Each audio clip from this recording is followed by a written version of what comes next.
Hey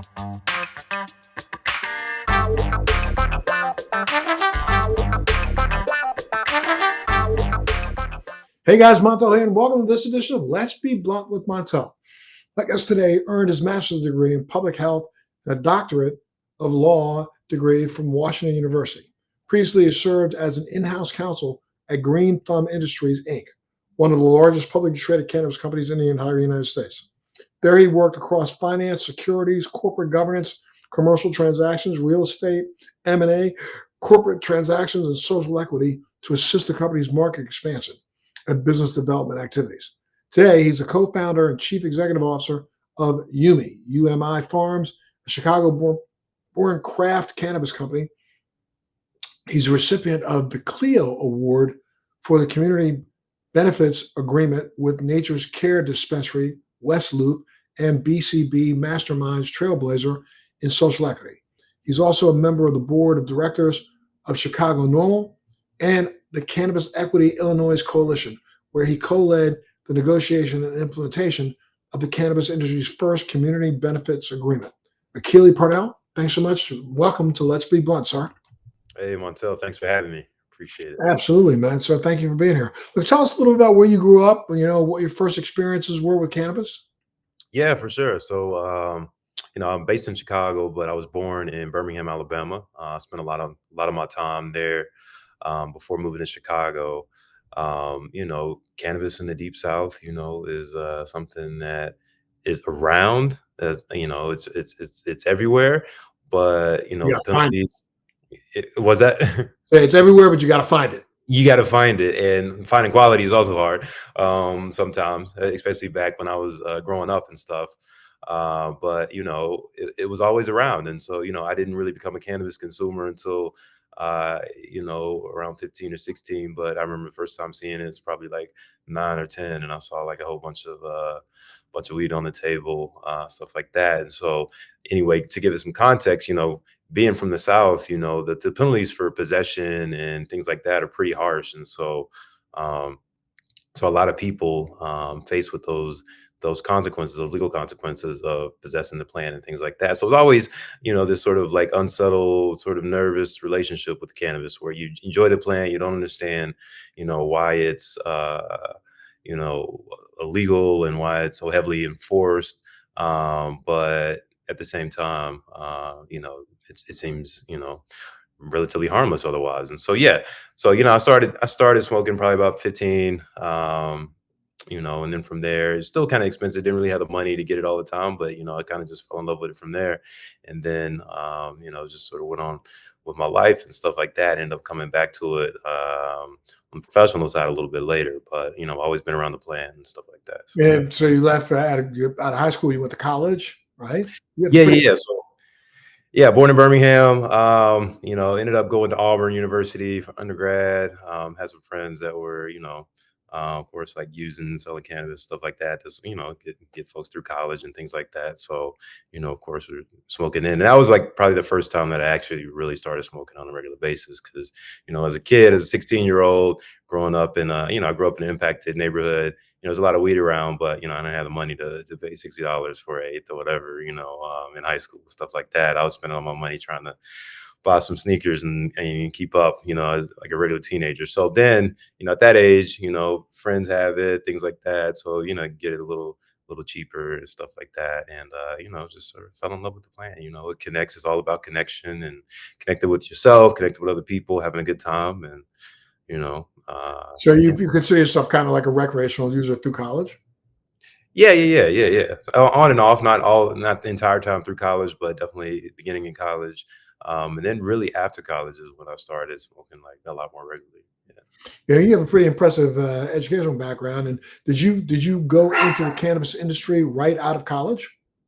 No, so actually did a lot of other stuff after college. I did a lot of advocacy work, up in Chicago. I moved to Chicago basically straight out of undergrad. And so that was back in 2008.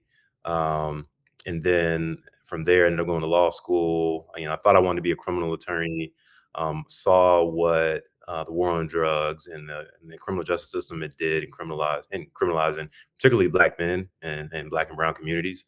Had friends that I'd grown up with that, had gone to prison for their involvement in the unregulated economy and things like that, and just really wanted to do something about it because I know it was unjust. Why is it that the police are looking for Black and brown people smoking cannabis, and then all my rich white friends are using it and it's fine, and they get pulled over and let go and things like that, or they get arrested and then the charges are dropped. But with us, you know, um, it seemed like, there was just no leniency, no mercy. And so I wanted to do something about that. But ultimately, it was tough. My first summer, I worked in South Africa.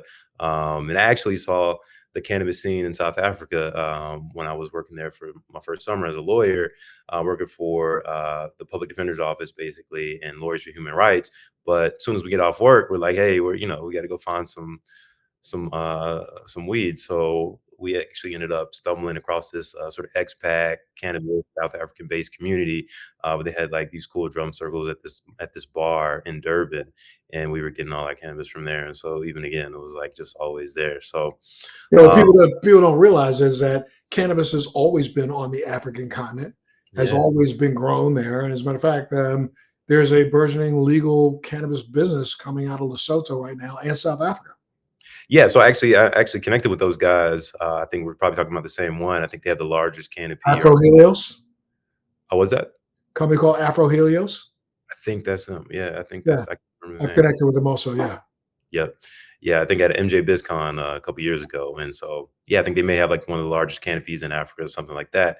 But yeah, we saw the beauty of the cannabis culture down there too. It's a really a global thing, and so um, you know, little on the odd side though, because again, you can grow, produce hemp for export, but they don't allow you to sell it there, right? yeah. So yeah, you can. I don't think you can sell it there. Yeah, I don't think. I haven't been there in about 10 years. Before what I've been hearing, uh, it's mostly just export, like you were saying. Yeah. Right, right, crazy.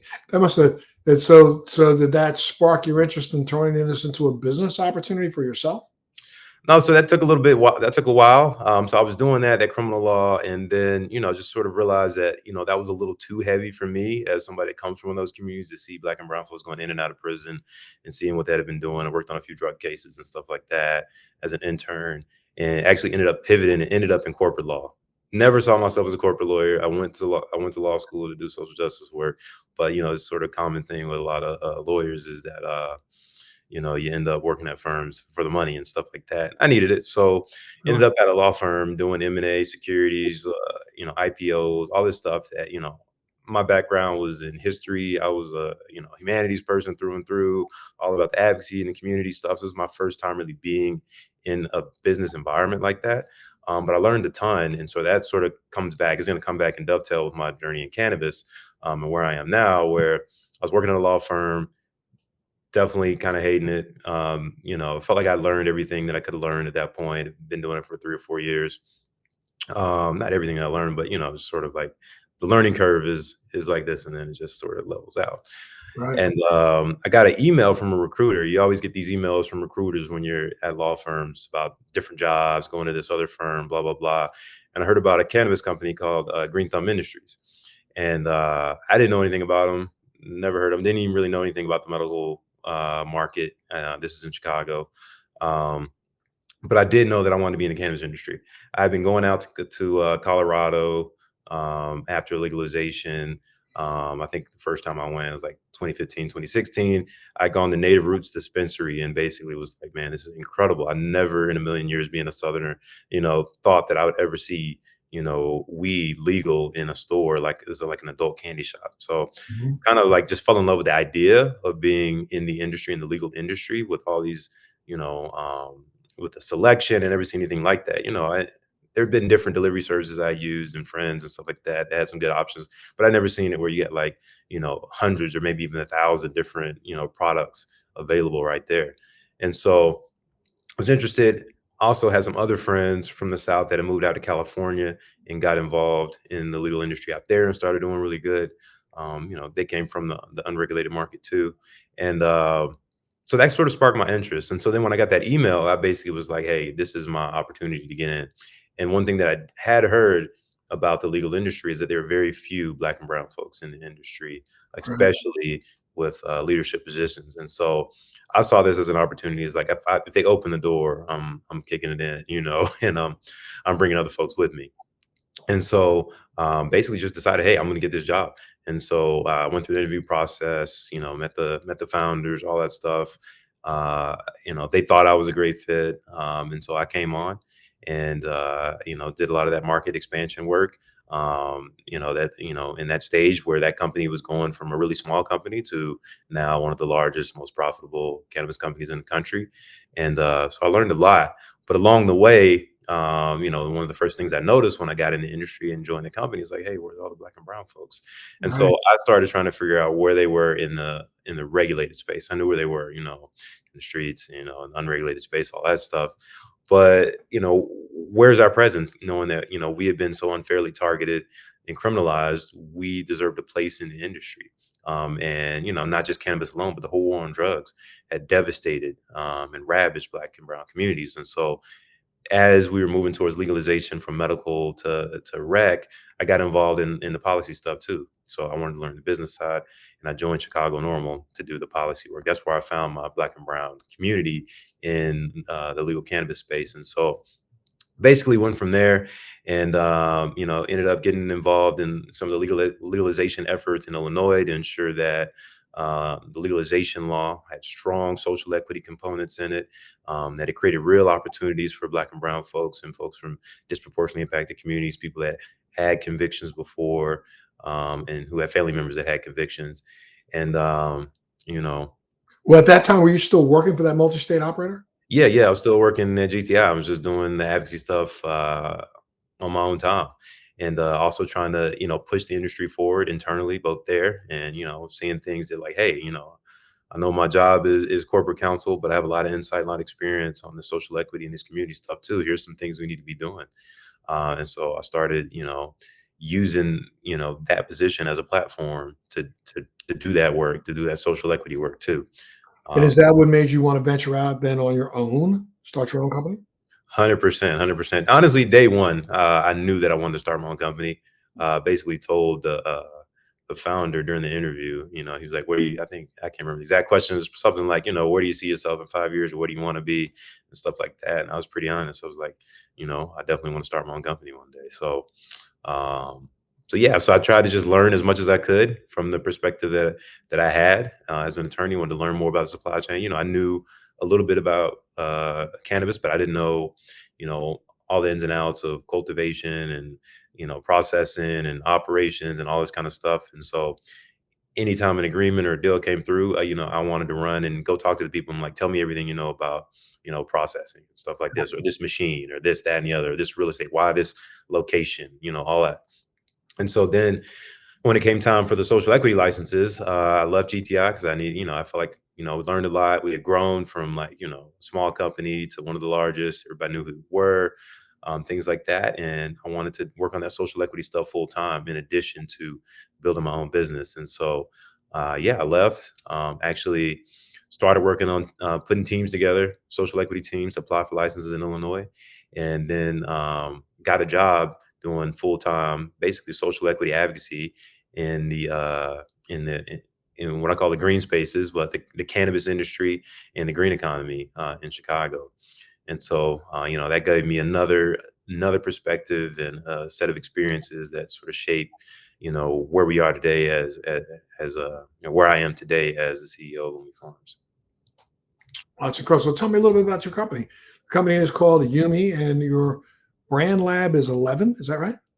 Yeah, so the company is called Umi Farms. That's sort of like the parent company, it's the umbrella company, and then we have brands under that.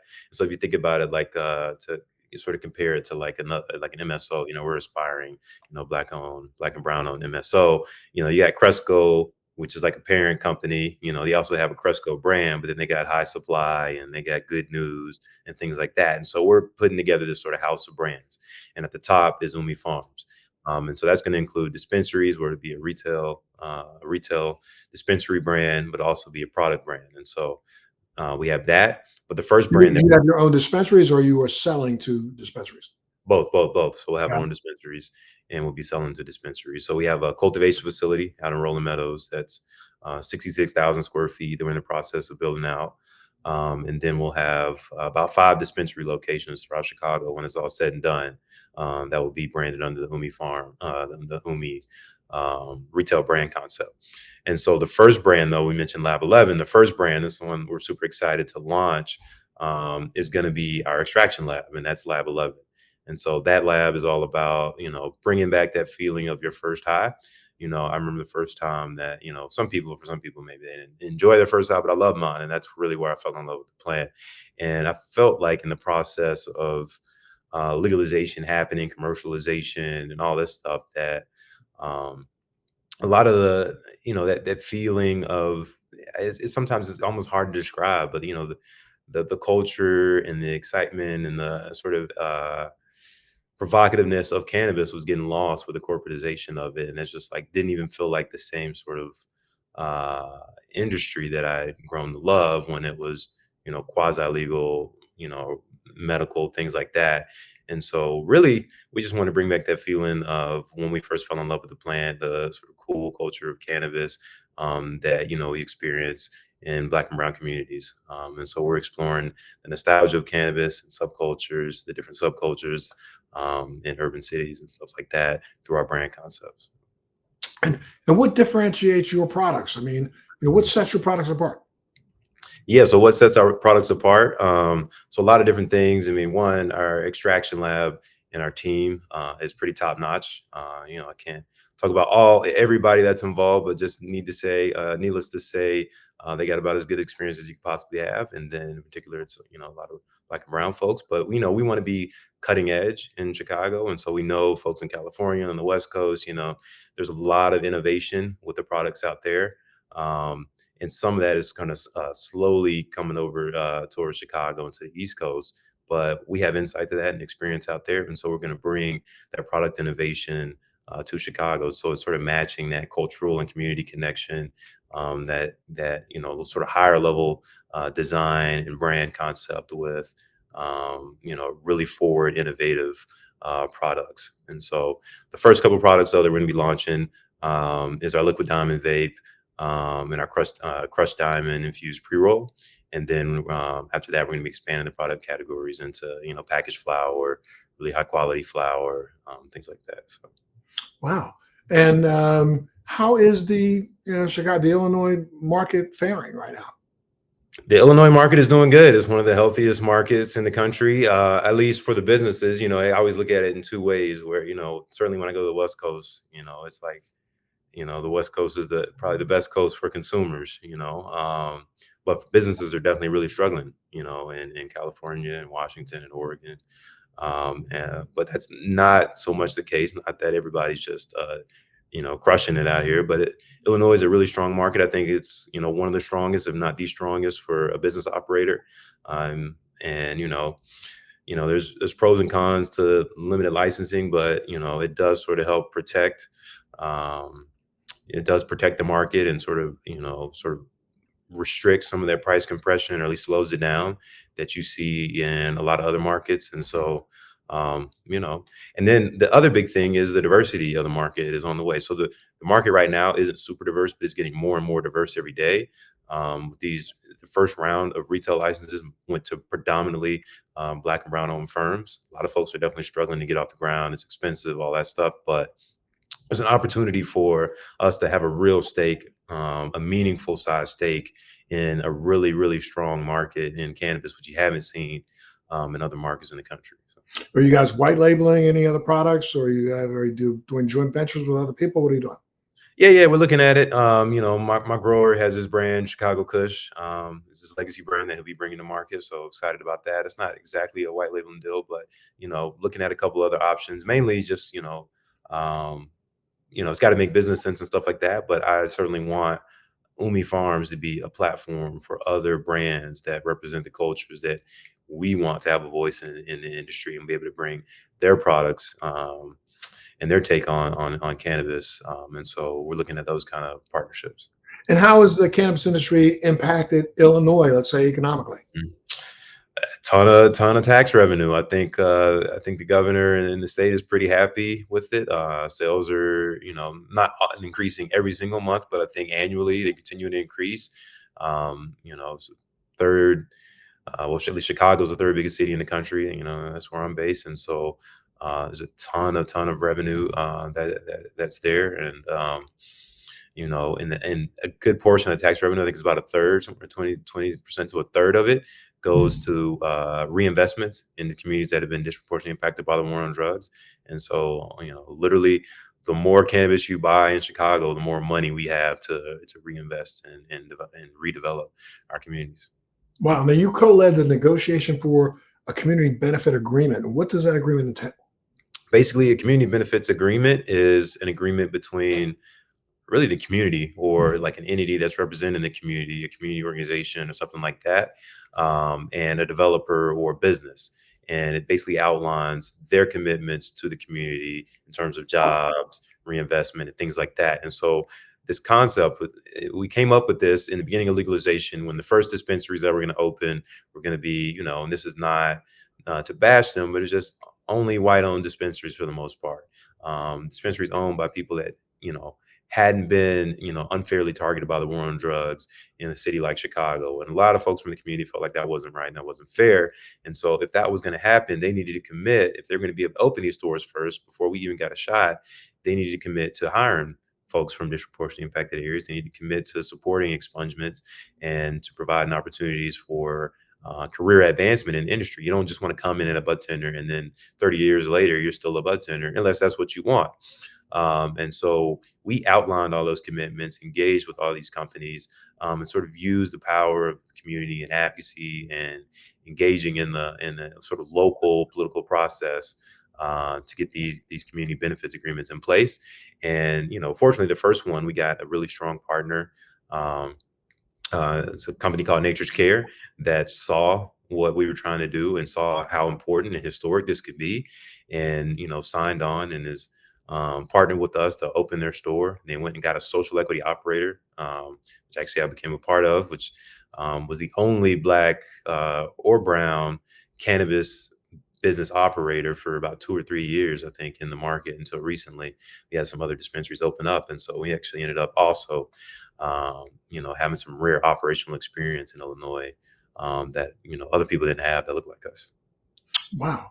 And I mean, do you think that the social equity programs are really achieving what they were meant to achieve? They certainly leave a lot to be desired, and I think all of them have missed the mark so far. And that's not. This is a really tough thing. I get it. There's a lot of different stakeholders.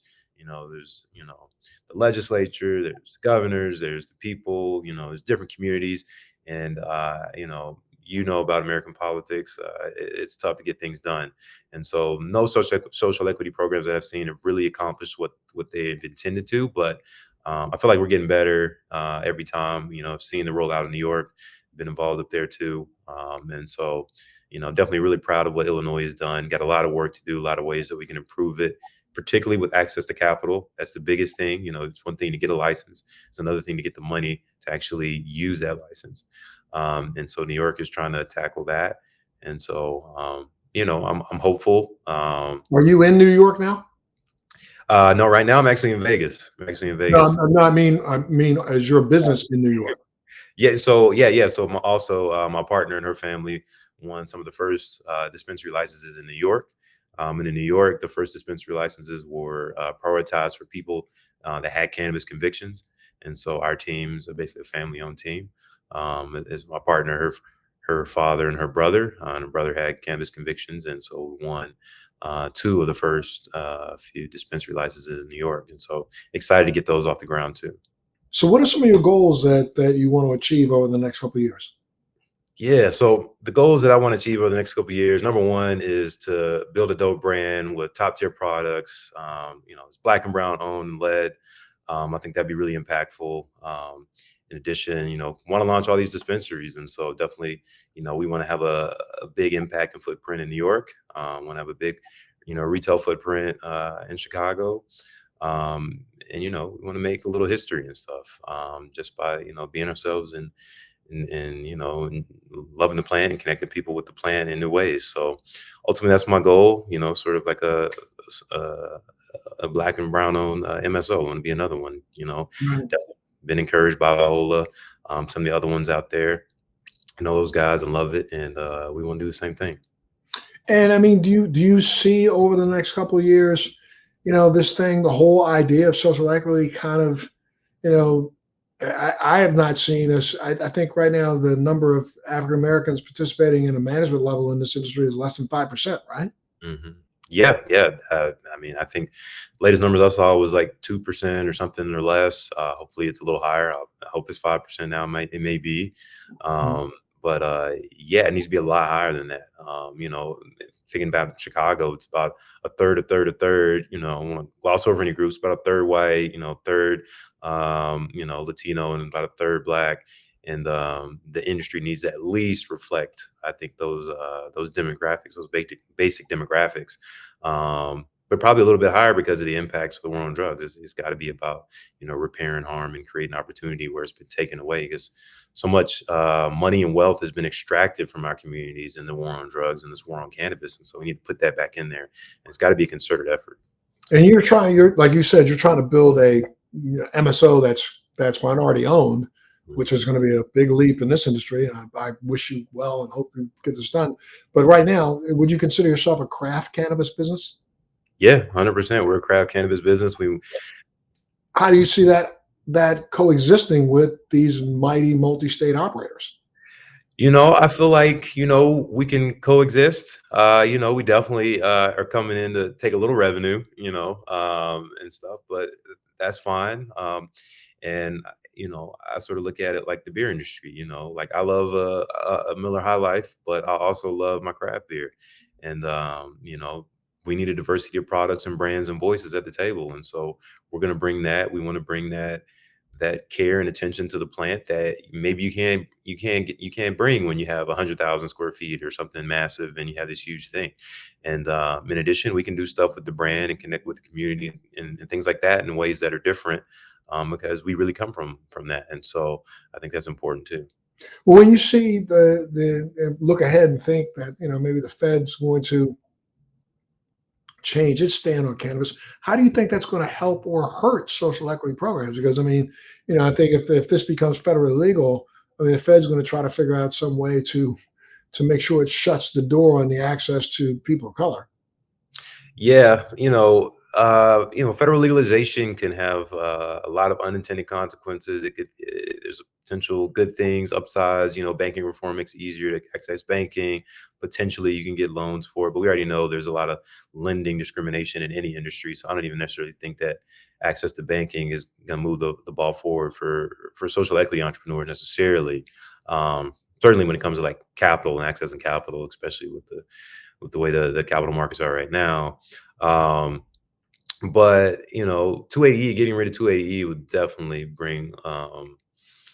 that would definitely make things a lot better for all operators in the industry. And so if that's something we could get rid of. Then I think that'd be important. But to your point, once we get that sort of big federal reform, or maybe it comes in pieces, I think we're looking at another explosion in the industry and probably a lot of acquisitions from companies that have been sitting on the sidelines. Big alcohol, hopefully not big tobacco, and things like that. And that will be a game changer. And certainly when you have interstate commerce, I think on the production side, is going to see a lot of grow facilities closing because there's just that price compression is really, really going to set in, and it's going to be Well, hard. I have a feeling that even if we do see some sort of a federal shift, I think it's going to be years before we Mhm. see interstate commerce because every state has etched out its own little fiefdom. Yeah, yeah, I 100% agree. They're going to fight against, coming up with some national tax rather than, 22 here, 14 there, 18 there, 64 there. You know what I mean? Yep, yeah, 100%. And in some ways, that's a good thing. I like it that Illinois is always just going to be kind of an Illinois market for the foreseeable future, and we're not necessarily going to have to compete with cultivators in California and Oregon directly. Genetics wise, of course, but not in terms of production, because that would definitely make things tougher for us as a small social equity craft grower. So. Right. And I mean, what's next for you? What we got coming down the pipe?